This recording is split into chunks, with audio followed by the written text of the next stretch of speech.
George Santos was in Queer News Tonight right from the first week of his new congressional term. In January, his first attack was on gay fathers and their children. Oh, what just a year brings. Number 13 of 23. See the interview of drag queen Congressman George Santos say 2 gay fathers attacked the family unit. Well, look at it this way, John. The family unit's been under attack for decades. Yeah. Look, in different ways, right? In different ways. The flavor of the decade is same-sex couples. Oh, that's so okay. It's look, to each their own. I don't have anything against that, but they're teaching in school kids, that you don't need a mommy and a daddy. You can have 2 mommies. You can have 2 daddies.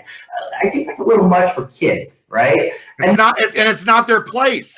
And that's an attack on the family unit in the sense where they're just making excuses and reasoning to explain to kids why there's only one mommy or why there's only daddy, and there's no other person, that it's okay to be like that that's your unique type family.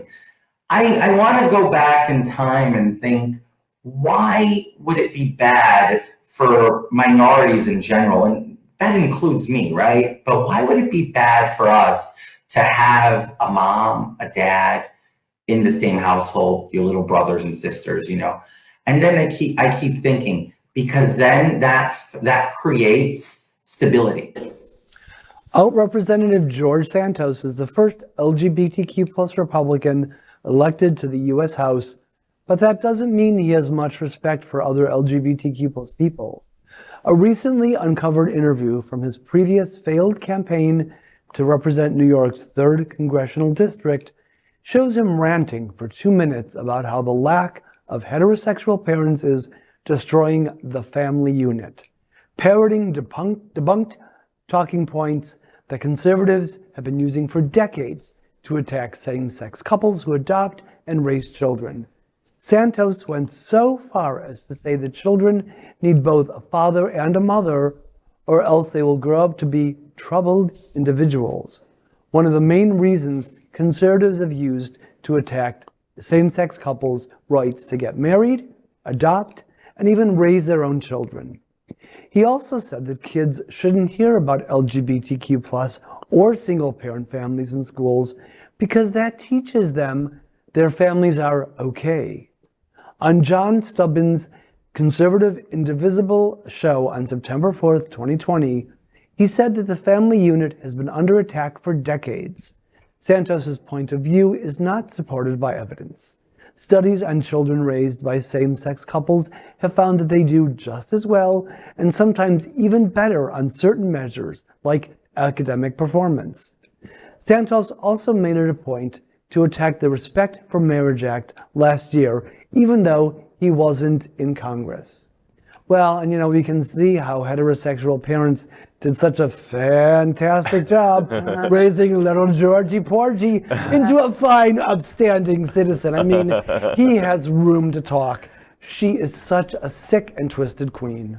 How do you really feel? I think you know. Yeah. Well, I was thinking about the same thing. I have a really fun theory, okay? Now, just follow along with me on this one. This is going to be all right, so... I want my popcorn. Yeah. I was thinking, I go, God, so here's this guy. I mean, there's a lot, he has a long trail of different other great ideas. Okay, I'll just say all his great ideas over the years. But what if he actually was a Trojan horse that's actually working for the LGBTQ community, went in, infiltrated, showed up, he had to play it. He was like undercover, clearly, become accepted by the Republican, party, the community, and everyone else. And now he just blew it all up because, man, these guys all look like suckers. That conservative guy, Stubbins, and everyone who voted for him, and all of them. So you guys, you got played, okay?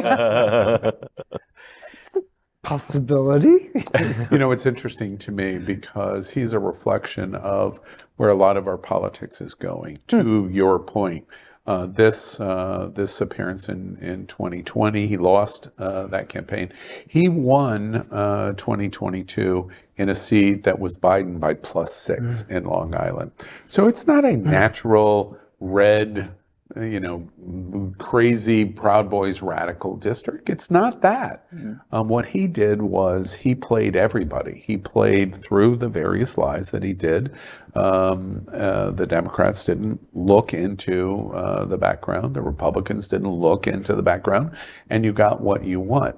And you got what you bought, and now all of this house of cards has come together. So it's interesting to me in terms of what he says. He was just saying what he needed to say for this broadcaster and Newsmax and X and Y to do enough to get through, which is what he did.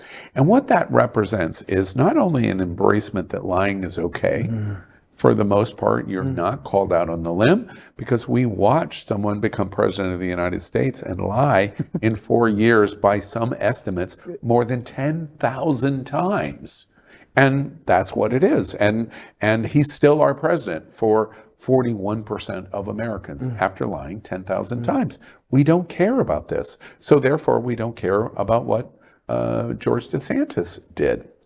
The other thing that I think is interesting about him. Great pun. Is, thank you. Great pun. I wasn't sure if he knew he was doing that. Thank you. He is a hilarious caricature of other people that are real politicians. He's a hilarious caricature of Lady G in South Carolina, in my opinion.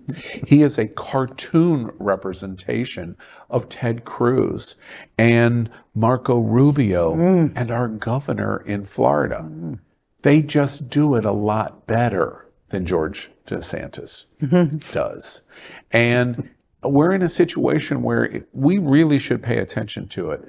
We love the joke. It's not funny, but we do love the silliness of the drag queen from Rio.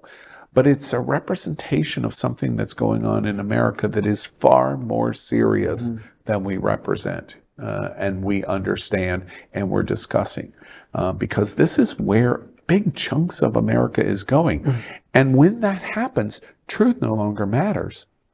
The right and wrong no longer matters. Just getting our way is what we want and matter. And so for people like Orlando, who represents us in great ways through SAVE, it's a whole new challenge of going, my goodness, the right is not the right. The truth is not the truth. The reasonableness is not the reasonableness. And as a result, we're going to have to relearn a whole new set of skills of dealing with the kinds of attacks that George DeSantis represents for us. I think it's a very trying time for America. Indeed.